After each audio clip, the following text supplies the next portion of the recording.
Queridos irmãos e irmãs, hoje nós lemos a segunda parte do Sermão da Montanha, segundo São Lucas, que é muito menor do que o Sermão da Montanha escrito por São Mateus. Aqui os trechos estão bastante resumidos. Na primeira parte que lemos semana passada, Jesus declarava felizes os pobres, os que choram, os que têm fome, os que sofrem perseguição. E depois também declarava que infelizes eram os ricos, os que riem, os que têm fartura, aqueles que não são perseguidos, mostrando de que material é feito o apostolado no Novo Testamento. O apostolado é feito de pobreza, de lágrima, de escassez, de perseguição. E quando nós com amor abraçamos isso tudo, em uma palavra, quando nós abraçamos a cruz, quando nós amamos a cruz, quando nós nos imolamos, é daí que provém toda a eficácia. Toda a força nasce da cruz. Todo poder emana da cruz. Toda virtude decorre da cruz. E hoje ele, por assim dizer, nos mostra qual é o efeito desse apostolado. Ele nos diz que o efeito é produzir em nós amor. Aquilo que no Novo Testamento aparece com a palavra agape, em grego, caritas, em latim. Amor sobrenatural.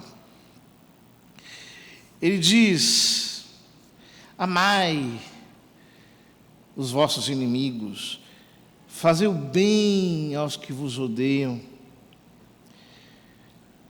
falai bem daqueles que falam mal de vós, rezai por todos aqueles que vos caluniam. Se alguém te der uma bofetada, dá outra face. Não resista.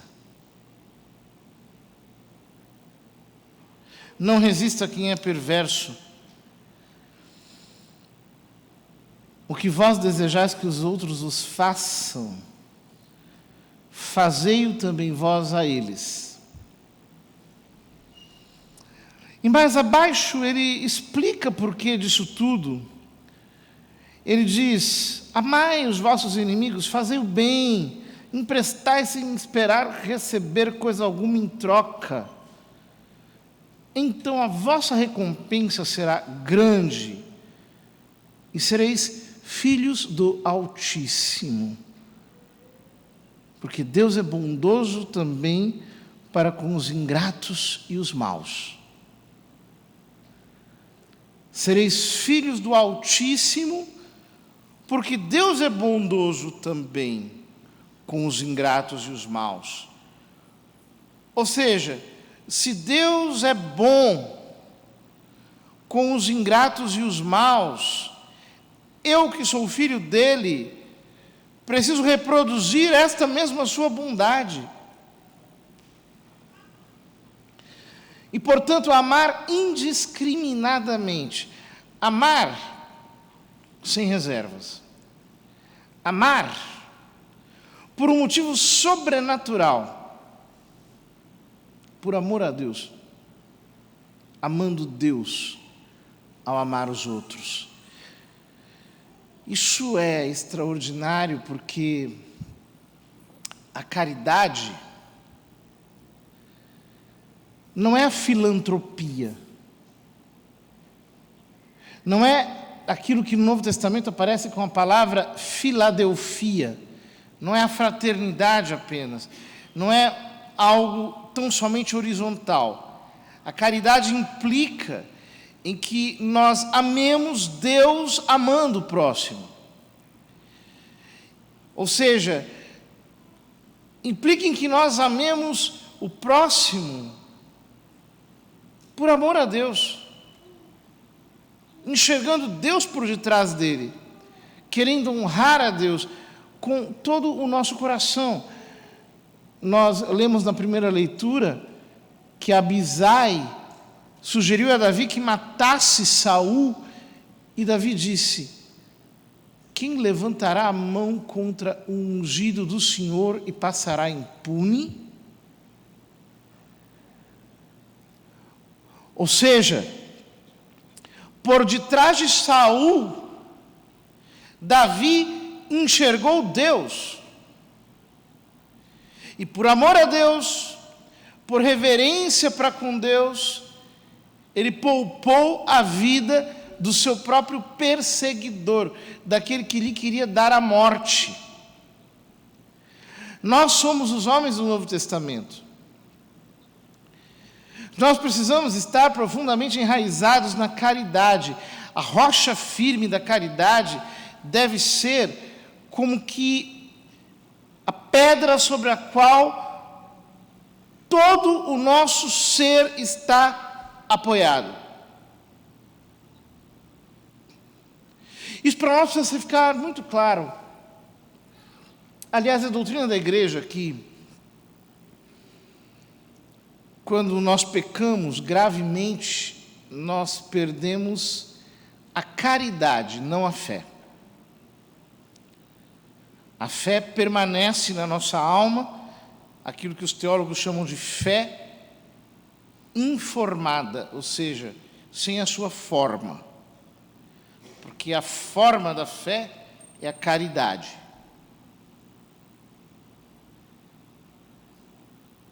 Ou seja, nós só estamos em graça de Deus quando há caridade em nossa alma, quando há amor em nossa alma. Quando entra o ódio, quando entra a vingança, quando entra a malquerência, a caridade se esvai, desaparece do nosso ser.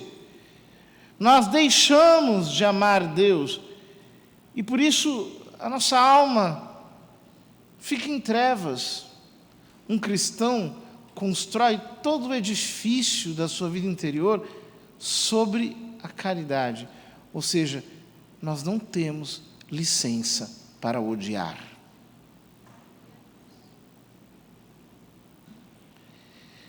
Isso não vai muito de moda. Desde que alguns ideólogos começaram a dividir a sociedade em classes antagônicas, e depois de dividi-la em classes antagônicas, vieram para dividi-la em grupos antagônicos. Nós respiramos um clima de disputa, um clima de combate, um clima que não é compatível com o Evangelho, que é o oposto do Evangelho. O Evangelho não nos posiciona uns contra os outros. O Evangelho nos faz levantar todas as bandeiras brancas para amarmos, inclusive, aqueles que nos perseguem. Amarmos com todo o nosso coração. Amarmos verdadeiramente. Amarmos com todo o nosso ser. Esses dias nós celebramos, se não me engano, 7 anos do martírio dos 22 cristãos coptas no Egito, pelo Estado Islâmico. E eu me lembro que dias depois que aqueles cristãos foram assassinados brutalmente, foram degolados na praia, as suas famílias, alguns membros das suas famílias foram chamados a um programa de televisão. Então, o apresentador perguntou à mãe de um daqueles que tinha morrido o que ela faria se ela encontrasse um dos assassinos do seu filho passando na porta da sua casa.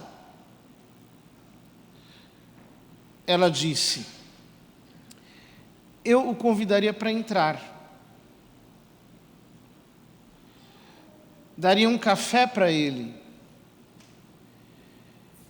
iria abraçá-lo, iria dizer-lhe que talvez ele não entenda, mas graças a ele, o filho dela estava muito bem no céu, entre os santos.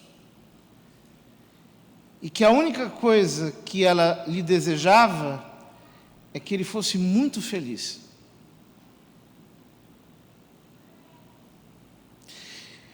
Isso é cristianismo.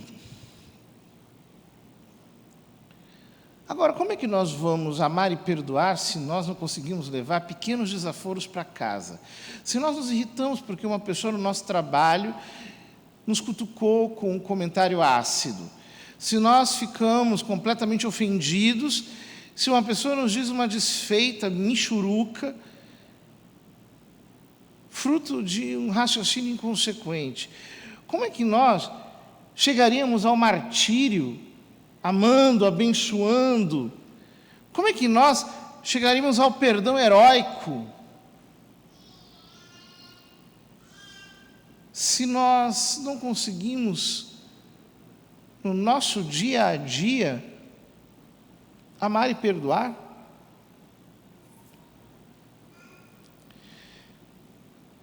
No fundo, nós precisamos aprender com Jesus o que significa essa caridade universal, que não exclui ninguém. Eu amo a todos, a todos, a todos, eu quero bem a salvação de todos, de todos, de todos. Eu não abrigo no meu coração nenhum desejo negativo acerca de ninguém.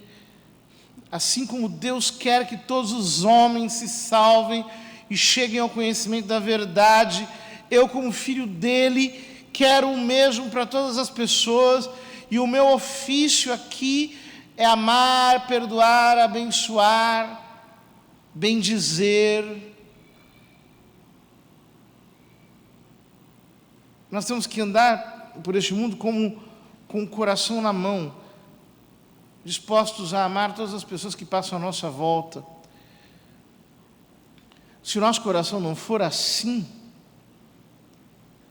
se nós formos pessoas que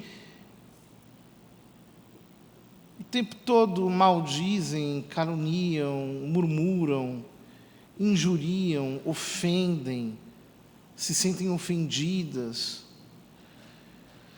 nós jamais conseguiremos viver verdadeiramente o mandamento da caridade, porque o mandamento da caridade supõe um coração reconciliado e completamente comprometido em amar universalmente até o fim.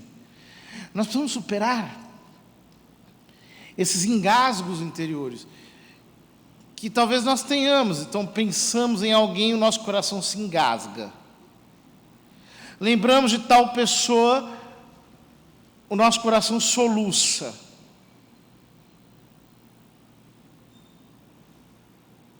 Não podemos ser assim. Temos que ser generosos em perdoar, amar, acolher, com o mesmo coração de Cristo. Queridos irmãos, deixemos o Senhor nos sarar de todas as nossas ruindades. Deixemos-lo tirar de nós todas essas anomalias que nos fazem, muitas vezes, sentir coisas que não passam pela peneira do amor sobrenatural que um cristão tem que ter. E permitamos que o Senhor nos empreste o seu coração para amarmos a todos, sem exceção, especialmente aqueles que nos custam mais. Então, queridos irmãos, nós viveremos aqui com a nossa alma cheia de fervor, queimando intensamente de amor a Deus, de amor aos outros. Passarão os anos e o nosso coração cumprirá o seu ofício, que é amar. Amar até o fim. Amar com o espírito do Evangelho. Amar com a decisão de quem se tornou homem espiritual, como Cristo, um novo Adão, espírito vivificador. Que Deus nos leve até essa posição, então o nosso ser ficará completamente transparente, mostrando a todos este amor irresistível, este amor violento com o qual Deus nos ama, pelo qual quer chegar a todos.